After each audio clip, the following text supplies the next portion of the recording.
Hi, Robin. Yeah, I'm well, thank you. Under the circumstances. And you're looking nice and festive. You got the tree up and everything behind you there. Yeah, well, we need something to lift our spirits, don't we? We really do. And your record, I have to say, does just that because it really captures the feeling of being in London at Christmas, doesn't it?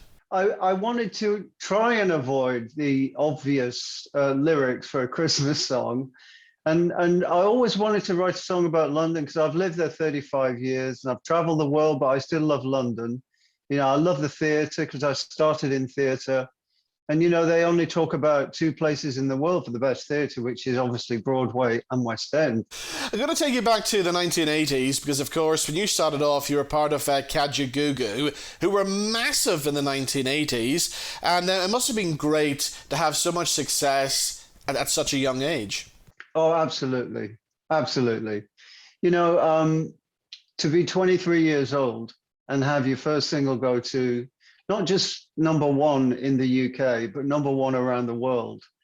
And suddenly you're flying to do the equivalent Top of the Pops in every country and seeing the world. I'm just a kid from Wigan. I was raised on a council estate, quite a poor family. And I always wanted to work in music. That was my dream, really. So to be working in music and then to have that kind of success, just a thrill, an absolute thrill. And it still is, really. It's given me a very interesting journey so far. And of course, we all remember watching you on Top of the Pops and shows like that way back then. You must have been meeting some of your heroes, some of the greatest performers of all time. I have, yeah. The ones that stand out for me were EMI Records we were signed to, and of course Nick Rhodes from Duran Duran produced our first album and helped us to get the deal. Princess Diana met in a lineup at a charity event. It was brief, but it's there for me as a very important moment because of her life and her legacy. I was invited to Elton John's 40th birthday party at his manager's house, John Reed, and everybody was there. It was amazing. And then the other one was Freddie Mercury, who was also on EMI. So basically, somebody in EMI Records said, do you want to come? Do you want to come to the Queen gig at Wembley Stadium? And of course, I said yeah. And then there was a party afterwards, and I was taken to meet Freddie in the VIP area, and yeah, it was lovely, really. We talked a little. Yeah. He was smoking. I was a bit shocked. He was quite effeminate, really, off stage. On stage he's so kind of macho and he's doing the punches, and the crowd are kind of macho. And there he was with his legs crossed, holding the cigarette a little bit like that. And he looks up at me and he goes, "Darling." It was such a contrast. It was crazy.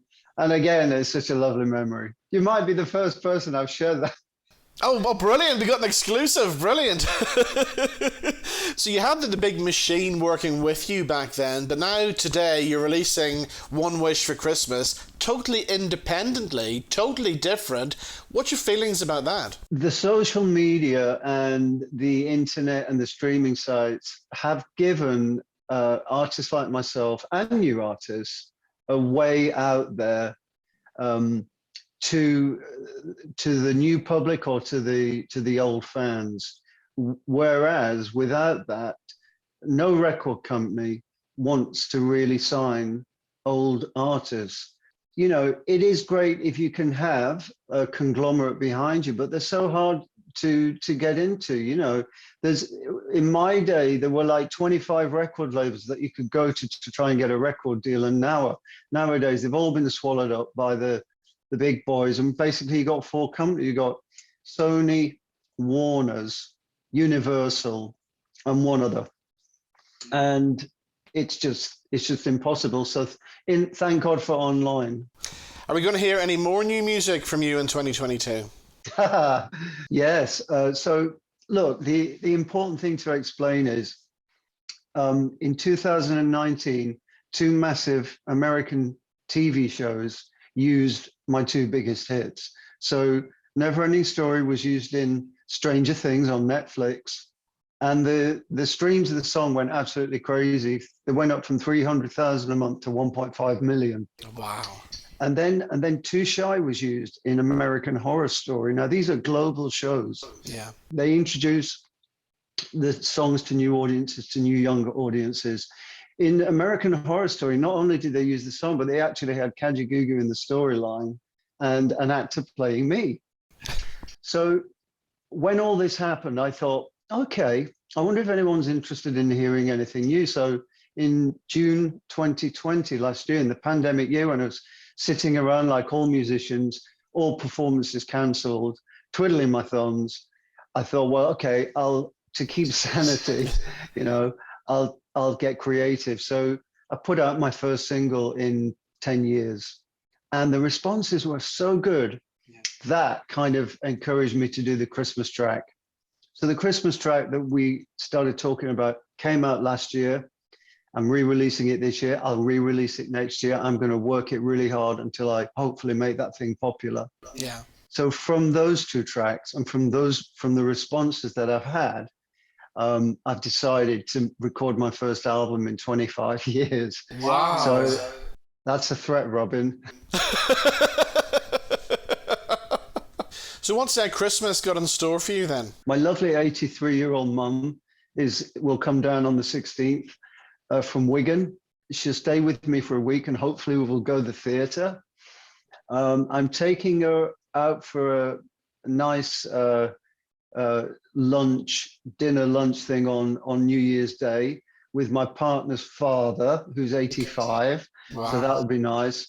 Then my mum goes to my sister's, who lives about half an hour away, and she'll go over there for a few days. So yeah, it's basically a family get together and have a family Christmas. Limahl, it's been great talking to you. Thank you so much for joining us, and the best of luck with the Christmas record. We love it. We're going to keep playing it on the radio over here, and have yourself a great Christmas. And same to you, Robin. Thanks very much.